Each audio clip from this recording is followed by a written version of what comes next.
par le Figaro.fr, mis à jour le 16/5/2018 à 7h53, publié le 16/5/2018 à 6h. Vincent Lindon, en guerre, Ryan Reynolds, Deadpool 2, Abby Jacobson.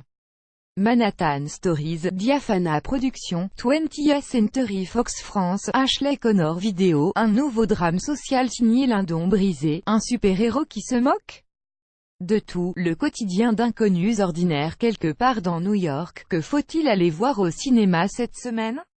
La sélection et les conseils de la rédaction du Figaro. À voir Manhattan Stories, comédie de Justin Guy Defa, 1h25. Collectionneur de vinyle, Benny se demande si sa chemise est une chemise de style. Il est l'un des personnages à la fois lunaire et réaliste de Manhattan Stories, une comédie à l'humour mi-figue, mi-raisin de Justin Guy Defa. Tout est dans le titre.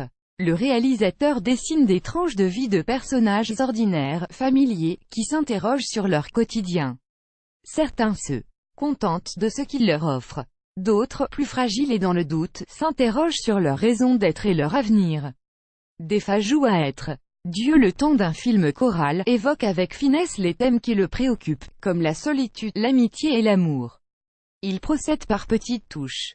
Images éclairées avec douceur, lumière solaire et bande-son jazzy agrémentent des dialogues qui sonnent souvent justes.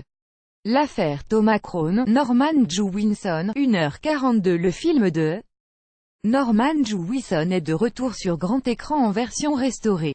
Steve McQueen joue au gentleman cambrioleur, Faye Dunaway mène l'enquête. Ils font du planeur ou dono. Échec à un érotisme torride sur la musique de Michel Legrand. Le long-métrage date de 1968. Il n'a pas pris une ride. On peut voir En guerre, drame de Stéphane Brisé, 1h53. Le long-métrage, en compétition dans la sélection officielle sur La Croisette, est projeté ce mardi au Grand Théâtre Lumière.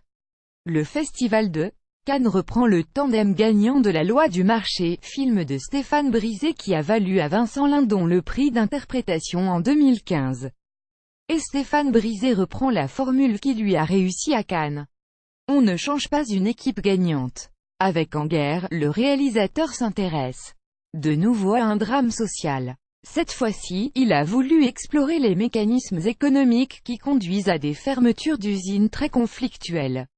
Les médias se font régulièrement l'écho de cette violence. Brisé s'est demandé comment on en arrivait là. Lire aussi, Cannes 2015, Stéphane Brisé, maquette. C'est de filmer le réel, dommage que le film souffre de quelques longueurs et d'effets répétitifs, les manifestations en images muettes mais avec musique tonitruante. Mais, une fois de plus, Vincent Lindon emporte le morceau par son engagement, sa conviction, son intensité, la critique. En guerre, Lindon joue avec le feu à éviter. Deadpool 2, film de super-héros de David Leitch, 2 heures. La fraîcheur du premier volet est là absente de ce deuxième épisode, où Ryan Reynolds passe son temps à tourner en dérision la structure même d'un film de super-héros, ses codes, ses coulisses, sa grammaire narrative.